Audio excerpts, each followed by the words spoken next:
Uma coisa importante é que eu notei isso como empresário. A gente teve um boom de faturamento entre setembro do ano passado e março desse ano. O governo não aplicou as multas e aí o faturamento caiu demais. Então o empresário ele acabou relaxando? O empresário relaxou. Então, assim, a mensagem tem que ficar clara que já tá todo mundo precisa cuidar do E-Social, senão pode ter surpresa a qualquer momento.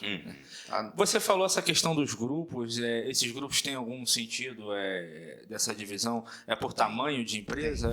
É por tamanho de faturamento e por natureza jurídica.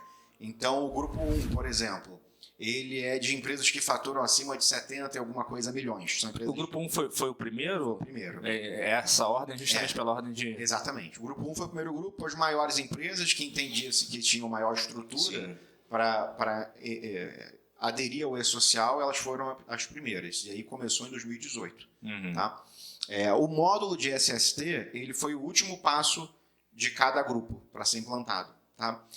O grupo 2 é o grupo de empresas que faturam menos de 70 e alguma coisa milhões, que eu não lembro agora o número preciso, e que são optantes pelo Simples Nacional. O grupo 3, se não me falha a memória, entra aí ONGs, empregadores de pessoas... ONGs também? ONGs também. Todo mundo que tem funcionários vinculados ao seu CNPJ, seja ele de fins lucrativos ou não, ele precisa cumprir com a E-Social. As igrejas vão entrar nisso, será? Vão entrar.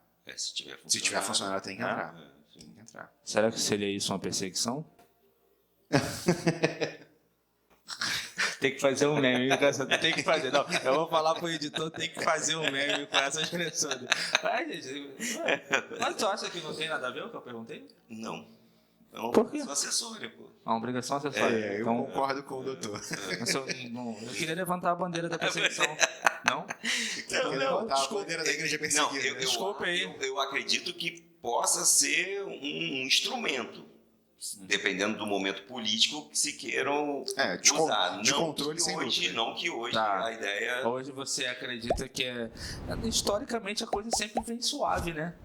Mas sim, eu acredito não, assim. Nem era esse o objetivo, assim, eu só quis... Eu tenho preocupações maiores do que essa do E-Social. Acho que a palavra... eu acho que a palavra vai ser muito mais... Não, mas aí, então vamos penalizada do que a questão tributária, até a questão dessas obrigações acessórias. Então tá bom, então vamos continuar. O importante frisar também é que aquele empregador que é pessoa física, você que é pai de família, que faz a contratação de um empregado doméstico, de um jardineiro e vinculado ao seu CPF, você gera lá o CAEPF, né, para vincular esse trabalhador, você também precisa cumprir com as rotinas de SST no E-Social, que minimamente é o envio do 2220, que é o monitoramento de saúde do trabalhador. Todos precisam fazer esse monitoramento, que é o famoso ASO. Mas quem faz isso, Leandro? Imagina, eu sou lá um empregador doméstico, contratei uma empregada ou um empregado doméstico. Quem vai fazer essa informação? Você concorda comigo que o indivíduo comum ele não sabe movimentar a base de dados do governo? Ele depende do contador. Sim. Então, o contador é o principal orientador do seu cliente. Então, o contador ele vai fazer o cadastro desse funcionário lá na base de dados do E-Social, vai lançar as informações lá que iam na antiga ficha de registro, que mandava para o CAGED. Sim. Então, ele vai fazer esse preenchimento lá e ele vai orientar ao seu cliente. Pede para o seu funcionário ir a uma clínica e fazer o exame de saúde, o atestado de saúde ocupacional. Aí ele leva isso para o contador e o contador lança isso no... Exatamente. E então, para o empregado doméstico, seria só isso? Só o...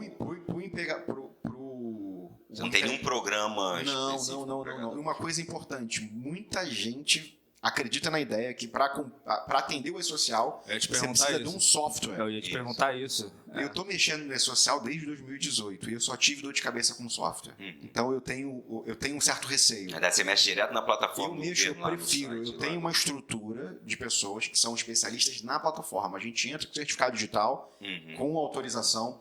Um ponto importante, você empregador, você empresário, que contratou uma assessoria, você precisa conversar com a contabilidade para a contabilidade fazer uma procuração digital no sistema do ECAC. Feito isso, nós, consultoria, conseguimos acessar a tua base de dados. É porque sistema. Eu já li alguma coisa nesse sentido. A responsabilidade pelo lançamento das informações é do empregador. Do empregador. Então, se ele contrata uma assessoria de SST ou uma contabilidade, e é o que acontece na prática, com quem minimamente, né, quer andar correto, ele tem que ter dar uma procuração para que essas empresas façam esses lançamentos por ele. Exatamente. Em nome do empregador. Exatamente. Essa procuração tem, inclusive, prazo determinado. Pode ser uma procuração na pessoa física, se eu não quero contratar uma empresa, quero contratar um técnico de segurança que conheça. A procuração pode ser feita na pessoa física, e a procuração também pode ser feita na pessoa jurídica. O mais importante o empresário, ele está pagando por esse serviço. Então, nada mais justo do que ele ter algumas garantias dentro disso. Mas aí, então, esse empregador doméstico ele não precisa contratar uma empresa de segurança do trabalho para fazer esse lançamento. Não necessariamente. A própria contabilidade dele já consegue fazer essa informação. Eu trabalho com muitas contabilidades e todas têm um software. Tirar os engenheiros de segurança? O quê? Tirar os engenheiros de segurança? Não. É só uma dúvida mesmo. Todas as contabilidades trabalham com softwares que fazem a transmissão do exame ocupacional. Os engenheiros de segurança, não. Já ia perguntar para que serve. Onde tem, mas eu só conheço você como perito. Agora, nas empresas, eu acho que é uma função. Acho que o técnico de segurança na verdade, quem domina tudo é os técnicos. É o cara que. Não vou arrumar problema, não vou falar muito, não. Vai, com certeza vai. É porque, assim, é cada um na sua, né? O técnico, ele acaba realmente sendo aquele cara de campo e tal, mas partindo do número de funcionários, você tem que ter engenheiro. Isso. Então, exatamente. Eu conheço muitos engenheiros. E ele fica sentadinho lá 2 horas por dia, 3 horas por dia. Não. Fale pela sua empresa. Aí ele fica sentadinho lá e o técnico de segurança faz as coisas, dá para ele assinar. Não, na verdade, o que é importante você saber é que o engenheiro de segurança ele é o profissional legalmente habilitado. Sim. Então é ele que vai responder pelas suas operações. É ele que assina, né? Ele que assina, ele que se responsabiliza junto aos órgãos de fiscalização. O documento que o técnico fez, né? O técnico, mas depende, nem todo documento o técnico pode assinar. Não. Então, estou falando quem produziu o documento é foi o muito técnico, comum quem assinou foi muito comum. Inclusive, muitos documentos... Quem faz obra é mestre de obra também. Que assina, se você for pensar assim, a gente que é da área sabe que existem responsabilidades. Não é que o mestre ou que o técnico saibam mais, eles sabem o que eles precisam saber. Exato. E a gente o engenheiro faz o que ele precisa fazer, pô. Mas o engenheiro, eu trabalho numa empresa, numa construtora, eu vejo engenheiros realmente... É por isso que eu disse, fale por você. Produzindo na área deles agora. Porque eu conheço muitos engenheiros de segurança que são... É o cara que vai pro campo, que mede, que eu acho que nem deveria fazer, mas o cara que tem equipamento, o cara que faz definição... Legal. Entendeu? Legal. E eu nem acho que ele tinha... Eu, por exemplo, eu não gosto de ter equipamento. Eu prefiro alugar.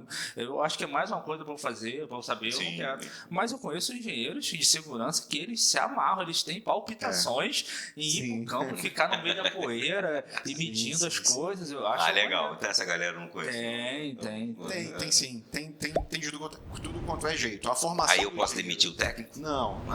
Não vamos demitir ninguém hoje.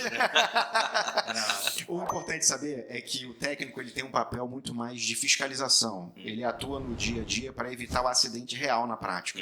Quando a tua empresa tem necessidade de ter um técnico, é porque ela tem essa necessidade.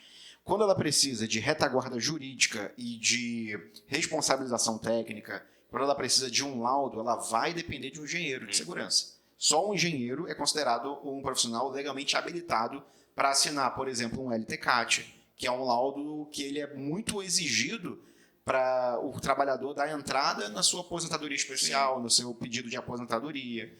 Quando tem algum tipo de reclamação trabalhista, é o laudo que é requisitado judicialmente para que seja comprovado ou não. Erradamente, na minha oposição. Pode complementar, Léo. Não, porque assim, eu falo com muitos peritos judiciais, né? Tem um público de peritos, e o perito, ele tem uma tara em pedir LTCAT. Sim. Né? LTCAT é um documento previdenciário. Não é previsto nenhuma norma regulamentadora que não tem vínculo com o Ministério do Trabalho, que não tem vínculo com as relações de trabalho. Falar isso. Entendeu? Então, Quer dizer que os outros peritos não sabem o que estão fazendo, não? Não, é que é comum pedir. cara, eu não estou querendo dizer, não, estou dizendo. Entendeu? É comum perito judicial em processo judicial para fins de salubridade não tem que pedir LTCAT. LTCAT é um documento previdenciário.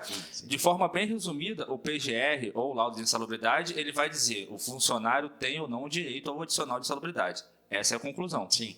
Tá? A conclusão do LTCAT é o funcionário tem ou não direito à aposentadoria especial. Exato. Não tem nada a ver um documento com o outro. Entendeu? As conclusões são diferentes. Entendeu? Um é previdenciário, outro é trabalhista. Então, perito judicial, eu não faço isso, tá? Mas o perito judicial na Justiça do Trabalho tem uma tara faraônica por ficar pedindo LTCAT. Sim, mas isso implica, né, mudando dentro da área de vocês, mas isso implica, por exemplo, você pediu o LTCAT e não estava pronto, e aí ou não tinha, não sei, pode não. A empresa não... né? E aí, mas o perito, ele tende a seguir uma... Infelizmente, eu já vi vários caras, porque não apresentou a LTCAT, não fez a avaliação, é insalubre. Infelizmente. Entendi. Que, na minha opinião, está errado. Entendi. Eu não faço isso.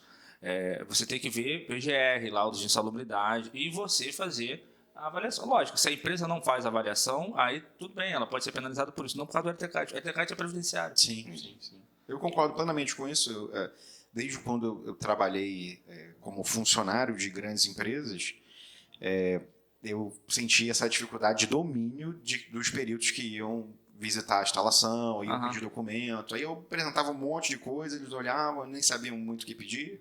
Teve perito querendo fazer aferição com equipamento irregular e a gente, com todo cuidado, né, para não afetar a moral do profissional, conseguir administrar aquilo para mostrar que... É o que eu chamo de... Deixar o cara chateado. Eu chamo de síndrome do pequeno poder.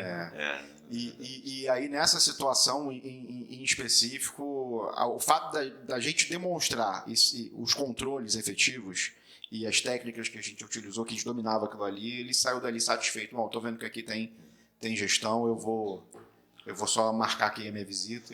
Isso fiscal, tá? Não é o perito, fiscal. O perito, ele acaba, até de repente para a gente encerrar esse ponto da perícia, que não era nem o objetivo. Eu acho que ele se comporta muito como um auditor do trabalho. Né? É essa a percepção que eu tenho. Então, que na minha percepção está errado, né? O perito se comportar. O objetivo do perito é resolver o objetivo da perícia. Sim. Parece... Parece redundante, mas é verdade. Mas é isso. Então, tipo assim, o cara quer periculosidade. Beleza, você vai lá ver explosivo, inflamável, eletricidade, motociclista, segurança patrimonial, motociclistas cai e volta, né? E radiação ionizante. É muito comum o cara, não, mas eu manipulava um equipamento aqui, eu tinha um risco de prender a mão. Não, isso é um risco de acidente. Não tem nada a ver, não é um risco passivo de adicional pecuniário. Então, os caras se comportam meio como um auditor do trabalho. Mas até para a gente voltar, né, para o nosso assunto do E-Social, não sei se você... Tem uma pergunta sobre tem a pergunta? né? Eu gostaria só de complementar a minha fala sobre o grupo de risco. Que a gente viu que eu vou conseguir arrumar confusão com todos os meus colegas, mas tudo bem. O grupo 1 são as empresas de grande porte, o grupo 2 são empresas que estão abaixo de 73 mil, se eu não me engano, de faturamento. E fazem 77, né? 77, alguma coisa assim. 70 e um golinho. O lucro real, acho que é o limite. E são optantes pelo Simples. O grupo 3 é pessoa física ONG. E o grupo 4 é empresas públicas. Né? Então, empresas públicas também têm que aderir ao E-Social. Por falar em empresas públicas, eu até lembrei de você, porque eu vi você fala muito sobre licitação, né? Isso.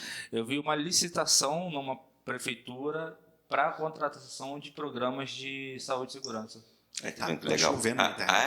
A quantidade de oportunidades hoje no mercado da licitação é enorme. Porque tudo que o governo vai fazer, ele depende de eu só acho muito estranho, porque os pregões são públicos, né? E dá para ver quem são as empresas que ganham. As empresas que ganham é construtora, cada empresa que você olha ali e fala assim, meu Deus, essa empresa não é especialista nisso aqui.